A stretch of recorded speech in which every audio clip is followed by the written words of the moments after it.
নমঃ শিবায়, ওম নমঃ শিবায়, ওম নমঃ শিবায়। জয় শিব শম্ভু। বন্ধুরা, আজ মহাশিবরাত্রি। অনেকেই হয়তো পালন করছেন। বন্ধুরা, মহাশিবরাত্রিকে সমস্ত তিথির মধ্যে অন্যতম শ্রেষ্ঠ তিথি হিসাবে গণ্য করা হয়। বলা হয় আজকের দিনে যদি কেউ ব্রত পালন করে থাকেন, বাবার পূজা দিয়ে থাকেন, তাহলে ধর্ম, অর্থ, কাম ও মোক্ষ এই 4 রকমের ফল লাভ হয়ে থাকে। বন্ধুরা, মহাশিবরাত্রির কি মাহাত্ম্য তা আমরা মহাশিবরাত্রির ব্রত কথায় উল্লেখ পেয়ে থাকি।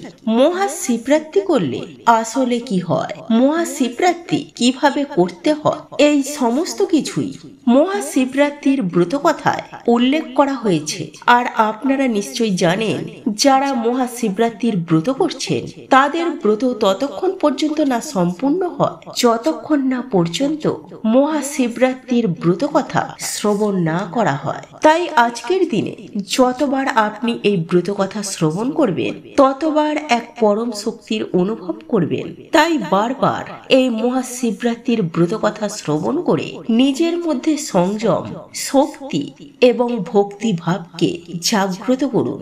যদি প্রথম প্রহরেই শিবরাত্রির ব্রত সম্পূর্ণ করেন, তাহলে পূজার পর একবার শ্রবণ করুন। যদি সমগ্র রাত্রি জাগরণ করে 4 প্রহর ধরে বাবার পূজা সম্পূর্ণ করেন, তাহলে প্রত্যেকটি পুজোর প্রহরের পর তাহলে শিবরাত্রির ব্রত কথা শ্রবণ করতে হয়। এবং সব শেষে যখন পালন করবেন, সেই পালনের সময়ও একবার এই মহাশিবরাত্রির ব্রত কথাটি শ্রবণ করুন। আশা করি দর্শক বন্ধুরা, শিবরাত্রির এই ব্রত কথাটি শ্রবণ করে আপনাদের ভালো লাগবে।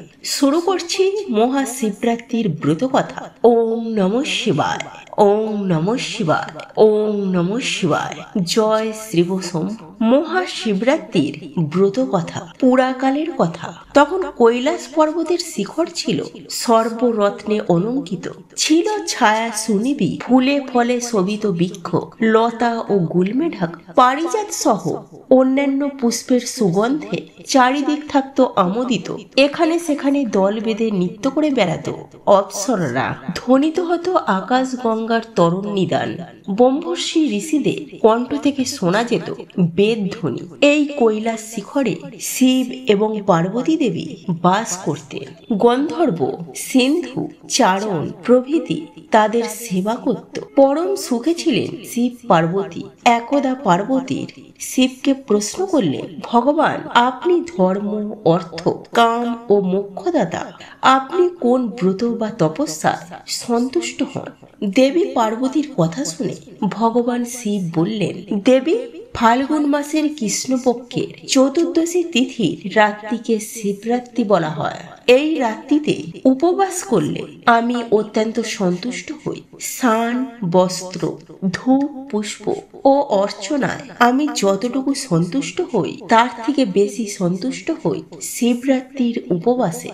তিনি আরো বলেন, ব্রত পালনকারী ত্রয়োদশীতে স্নান করে সংযম পালন করবেন, স্বপক্ষ নিরামিষ বা হবিষ্যন্ন ভোজন করবে, খণ্ডিল অর্থাৎ ভূমি বা বালু বিছানো যজ্ঞবেদী অথবা কুশ বিছিয়ে শয়ন করে আমার নাম স্মরণ করতে থাকবে।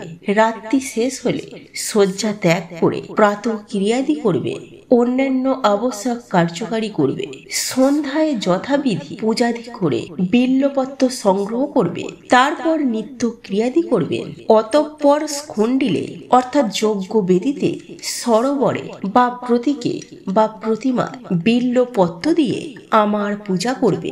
একটি বিল্বপত্র দ্বারা পূজা করলে আমার যে প্রীতি জন্মে, সকল প্রকারের পুষ্প একত্রিত করে কিংবা মণি, মুক্তা, স্বর্ণ নির্মিত পুষ্প দিয়ে আমার পূজা করলেও আমার তার সমান প্রীতি জন্মায় না। প্রহরে প্রহরে বিশেষভাবে স্নান করিয়ে আমার পূজা করবে। পুষ্প, গন্ধ, ধূপ বাতি দ্বারা যথাযথ অর্চনা করবেন।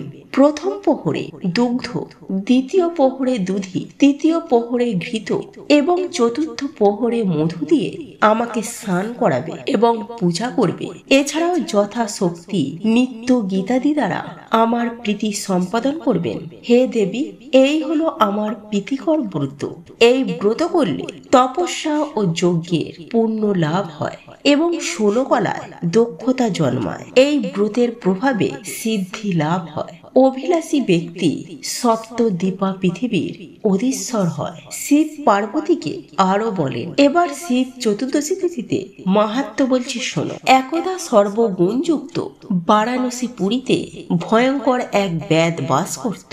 বেটে খাটো ছিল তার চেহারা, আর তার গায়ের রং ছিল কালো। চোখ আর চুলের রং ছিল কটা। নিষ্ঠুর ছিল তার আচরণ। ফাঁদ জাল, দড়ির ফাঁস এবং প্রাণী হত্যা ও নানা রকম হাতিয়ারে পরিপূর্ণ ছিল তার বাড়ি। একদিন সে বনে গিয়ে প্রচুর পশু হত্যা করল। তারপর নিহত পশুদের মাংসর ভার নিয়ে নিজের বাড়ির দিকে রওনা হলো। পথে ক্লান্ত হয়ে সে বনের মধ্যে বিশ্রামের জন্য একটি বৃক্ষমূলে শয়ন করলো এবং একটু পরেই নির্দিত হলো। সূর্য অস্ত গেল। এক ভয়ঙ্কর রাতে ব্যাধ জেগে উঠল। ঘোর অন্ধকারে কোনো কিছুই কারো দৃষ্টিগোচর হলো না। অন্ধকারে হাতড়ে হাতড়ে সে একটি শ্রীফল বৃক্ষ অর্থাৎ বিল্ল বৃক্ষ পেল। সেই বিল্ল বৃক্ষে সে লতা দিয়ে তার মাংসের ভার বেঁধে রাখল। বৃক্ষতলে হিংস্র জন্তুর ভয় আছে এই ভেবে সে নিজেও ওই বিল্ল বৃক্ষে উঠে পড়ল। শীতে ও ক্ষুধায় তার শরীর কাঁপতে লাগলো।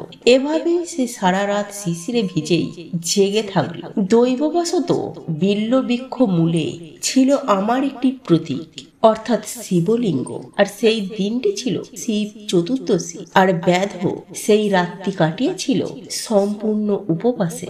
তার শরীর থেকে আমার প্রতীকের উপর হিম বা শিশির ঝরে পড়ছিল। তার শরীরের ঝাঁকুনিতে বিল্লপত্র পড়েছিল আমার প্রতীকের উপর। এইভাবে উপবাসে বিল্লপত্র প্রদানে এবং শিশির স্থানে নিজের অজান্তেই ব্যাধ শিবরাত্রির ব্রত করে ফেলল। দেবী তিথি মাহাত্ম্যে কেবল বিল্লপত্রেই আমার যে প্রীতি হয়েছিল, স্নান পূজা বা নৈবেদ্য দিয়েও সেই প্রীতি সম্পাদন সম্ভব নয়। তিথি মাহাত্ম্যে ব্যাধ মহাপুণ্য লাভ করেছিল। পরের দিন উজ্জ্বল প্রভাতে ব্যাধ নিজের বাড়িতে চলে গেল। কালক্রমে ব্যাধের আয়ু শেষ হয়ে গেল। যমদূত তার আত্মাকে নিতে এসে তাকে যথারীতি যম পাশে বেঁধে ফেলতে উদ্যত হলো। অন্যদিকে আমার প্রেরিত দূত ব্যাধকে শিবলোকে নিয়ে এলো, আর আমার দূতের দ্বারা আহত হয়ে যমদূত যমরাজকে নিয়ে আমার পুরুদ্বারে উপস্থিত হলো। দ্বারের শিবের অনুচর নন্দীকে দেখে যম তাকে সমস্ত ঘটনা বললেন। এই ব্যাধ সারা জীবন ধরে কুকর্ম করেছেন জানালেন যম। তার কথা শুনে নন্দী বললেন, ধর্মরাজ, এতে কোনো সন্দেহ নেই যে ব্যাধ দুরাত্মা। সে সারা জীবন অবশ্যই পাপ করেছে, কিন্তু শিবরাত্রির ব্রতের মাহাত্ম্য সে পাপ মুক্ত হয়েছে এবং সর্বেশ্বর শিবের কৃপা লাভ করে শিবলোকে সে এসেছে। নন্দীর কথা শুনে বিস্মিত হলেন ধর্মরাজ। তিনি শিবের মাহাত্ম্যের কথা ভাবতে ভাবতে যমপুরীতে চলে গেলেন। শিব পার্বতীকে আরো বললেন, এই হলো শিবরাত্রির ব্রতের মাহাত্ম্য। শিবের কথা শুনে শিব জয়া হিমালয়া কন্যা পার্বতী বিস্মিত হলেন।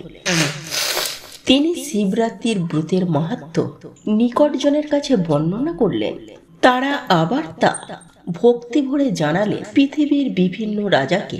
এইভাবে শিবরাত্রির ব্রত পৃথিবীতে প্রচলিত হলো। শিবরাত্রির ব্রত যিনি পালন করে থাকেন তার ধর্ম, অর্থ, কাম ও মোক্ষ এই 4 রকমের ফল লাভ হয়ে থাকে।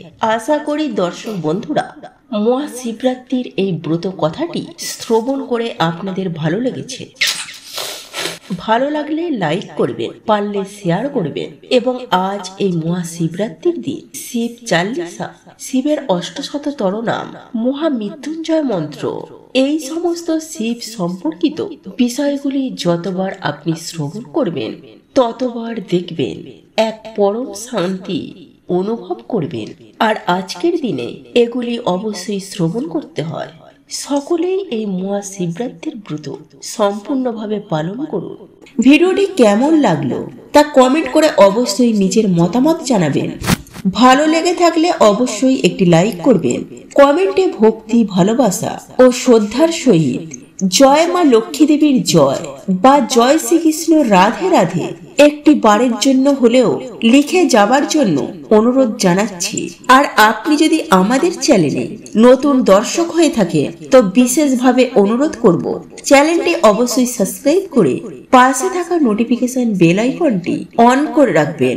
তাহলে সকলে সুস্থ থাকুন, ভালো থাকুন, পরম করুণাময় ঈশ্বরের অশেষ কৃপায়। তো আবারও কথা হবে আপনাদের সাথে নতুন কোনো ভিডিওর বিষয় নিয়ে।